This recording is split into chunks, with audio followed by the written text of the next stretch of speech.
So, a couple days, at least at the time of recording this, Lost Records' second and final episode, subtitled Rage, released after a 2-month wait. And during that period, there's been a lot of excitement from the community this game has fostered. Don't Nod themselves even ran an ARG telling a concurrent story, leading to even more speculation. Just how the hell is this story gonna wrap up? Is there a town cult? What are the meaning of the animal masks in the trailer? Could Kat's leukemia be reversed by the Abyss, only to drive her mad with power? Will any of the people in the bar play a part in the story? What's the meaning behind the creepy cabin? Did Dylan go to the Abyss and is now the one haunting the group? No, really, what the fuck is the narrative purpose of the present day story besides telling the passage of time? Man, there were so many directions that the story could take, and now, having played it, to say the latter half of the narrative was disappointing is kind of the understatement of the year. I'm not going to go so far to say that Tape 2 was bad, but it does do all the things I was concerned about it doing. I wanted Rage to be faster and more plot-centric, which, to be fair, is the case, just not how I expected. Tape 2 seems to pick up some time after Tape 1's cliffhanger. Kat's in the hospital now and the friend group is somewhat separated, only for the next few hours to sort of ignore all of the mystery and supernatural vibes to focus primarily on how each of the girls feel about Kat's cancer. It's pretty much the central focus of half of Tape 2, and I get it. You don't want that story thread to feel like it was just done for shock value, which is something I've criticized Don't Nod of doing in the past, and I do really appreciate the weight that this is given, and how much it affects Kat and her whole character.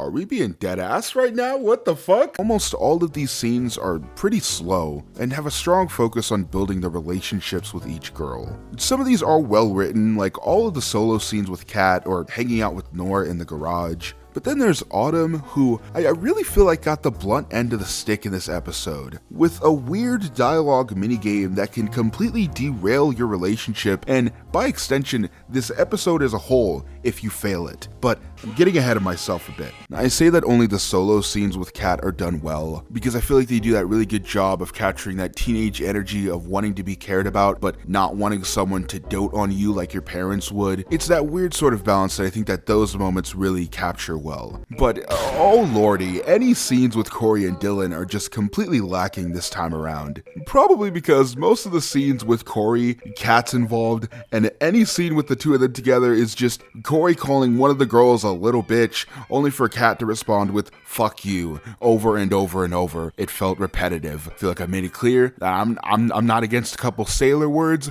but by Boy George, please come up with something new.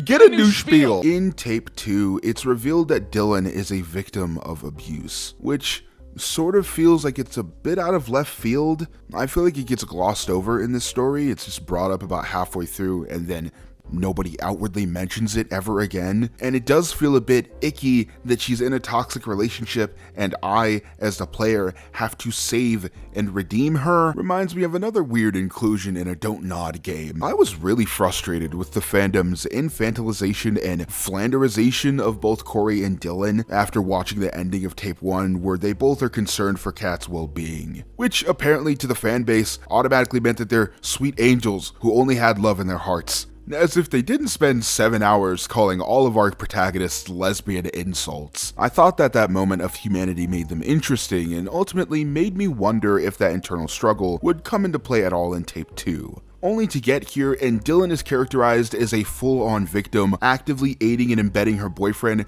Corey, who just becomes a cartoon supervillain who physically harms Kat on multiple occasions. I don't want to assume what the writers were going for, but picking up on what the story's saying, it feels like Corey is meant to be more of a manifestation of the frustrations that women have to experience all the time, and I do think that that's an interesting story thread and plays into the Riot Girl subgenre of music that Bloom and Rage goes for, but looking at the full picture, if this character lacks all subtlety whatsoever. And I will say that he plays his part in hampering the ending a bit, as funny as he is. This episode isn't as long, it only comes out to about 5-ish hours, and the final few hours of Lost Records are fine. There's still some more setup, including a sequence where Nora and Swan break into Kat's home, but the story picks up speed when Kat gets the group back together to release the deer in her family's ranch, which was an awesome callback to episode 1. Once they're free, she eventually sets it on fire. Corey's pissed because his whole plan was to inherit the ranch, I believe. Basically, he chases down the girls on his bike, growls at them, sets the cabin on fire, and that all eventually leads to the final showdown where a variety of things can happen. Which I will say, shouts out to Don't Nod. It's almost impressive the amounts of branching paths that can happen, all depending on the bonds you formed with the other girls. For me, apparently my relationship with Kat declined in this episode as well somehow, so both her and Corey fell into the abyss, only for the remaining girls to make their pact to never speak to each other ever again. And Dylan gets no significant lines at all. She's not even mad. She does nothing. Why are you here? Regardless of what ending you get, either her boyfriend or her sister has fallen into an endless pit into earth, and she just has nothing to say or do ever again. Thanks, I hate it. From about the ranch sequence to the actual ending, all happens within the span of about 30 or so minutes. I'm telling you, in this like 5-hour story, it takes 2 hours for the Abyss to even become a focal point at all, and about an hour before the game's conclusion is when the girls finally realize that they're a coven and actually have powers. The conclusion of the story is nice. Kat's final monologue was beautiful, and I'm sure will hit home for anybody who's lost a friend who was way too young when they passed. I'm a bit biased and love seeing Nora and Swan spending time together in my playthrough, and capping the game off with Bloomin' Rage's only song was satisfying. Plus, we finally get to see adult Swan, and she looks exactly she looks exactly the same. What the fuck? Although, throughout tape 2, you have to convince both present-day Autumn and Nora to stay, and if you fail, they're gone. Nora makes sense since her apprehensiveness was set up in tape 1, and I can kind of understand where the intention was with Autumn since it's set up in tape 1 that she almost always felt like a third whale between you and Nora. I'm assuming that only happens if you have a romantic relationship with her, but for some reason, Autumn, the person who called both Swan and Nora to the bar, begins to just get cold near the end, and if you don't pass a relationship check, she just leaves. Again, I have no clue what the direction was with Autumn this episode. I think the intention was to have Autumn and Nora be on equal footing, down to the same relationship pass, but it just ends up muddying Autumn's character, which is a shame because I really liked her in tape 1. Branching stories aside, there's so much left unexplained or even noticed. Again, why does Dylan play such a small role with only 4 scenes in the game if it's implied that she's the one who sent the package? Why did Corey seem to have powers near the end like the girls? What is the Abyss? It's sort of hinted that this power has existed for a long time and affects different groups of girls, but it doesn't go beyond that moment with Pam in the past. What makes this all feel more like salt in the wound is the gall of the after credits scene, where Swan is beckoned by Kat's voice out into the woods to the reformed Abyss, begging to free her, cut to black. Now, when Lost Records was revealed, it was announced as the first installment into a new franchise, which is fine by me, just as long as each installment feels like its own thing, and this is clearly not the case. It feels like all the stuff that could have closed the book on this story is purposely left out there for some follow-up that may or may not happen at all. I look at that post-credit scene and I think, man, that should have been tape 2. Ignoring the release schedule, the ARG, the hype, all of it, looking at tape 2 fully on its own, what we got can only be described as unambitious.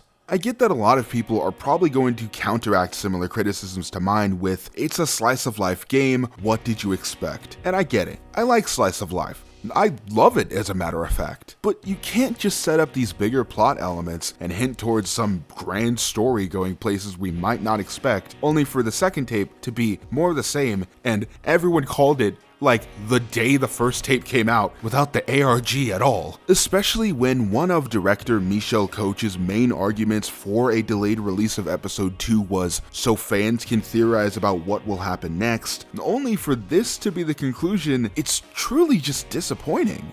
And it doesn't help that Tape 2 had a ton of performance issues on PS5. The character animations sometimes just don't work, visual pop-in, choppy frame rates, button prompts just stopped working at times. All of which would just fully take me out of the moment in time, regardless of how beautiful this game still looks. No matter what I've said, a bad or disappointing ending doesn't detract from the overall experience. And looking back, I did have an overall good time with Lost Records, flaws and all. The music, the performances, the characters, even Corey to a certain extent, the impressive graphical detail, there's still lots to love here for fans of Tape 1. And hell, maybe the conclusion will scratch the itch that you had better than it did for me. Although I did get to see my wife Nora perform a song at the end of the game, so hell, I'll take it. My name is Daria. Here I am, smiling.